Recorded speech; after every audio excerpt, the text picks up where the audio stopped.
The Hayes Consolidated Independent School District says several students have reached out to them about changing the mascot at Hayes High School. They expect to send out a survey to high school students and faculty within the next week to find out who supports the idea. It's not something I'm extremely proud of. I don't really walk around being like, oh, I'm a rebel. As the Black Lives Matter movement gained momentum across the country, Hayes High School student Elena Hernandez couldn't help but think about the message her school was sending with their mascot, the rebel. So going to different events and like seeing the image that other schools have of our school, it's like hurtful, like seeing that they like view us as racist and bigots just because of things like our mascot.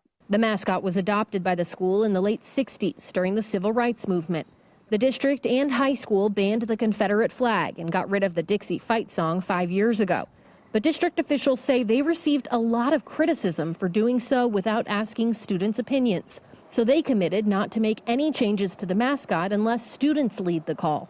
Now Elena and several of her classmates have stepped up to do just that. We do not need to commemorate the fact that there were rebels and that they did exist here.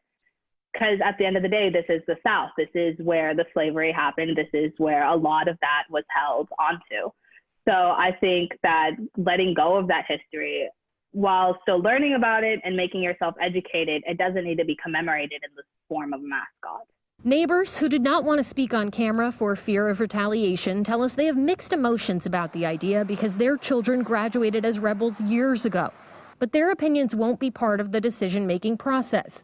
Instead, the district plans to send out surveys strictly to current high school students and faculty to hear their opinions. In a statement, Hayes CISD officials write in part, quote, "Students and staff at the campus are the individuals who have to live with the campus mascot every day. Their voices must weigh heavily in the decision surrounding the rebel mascot."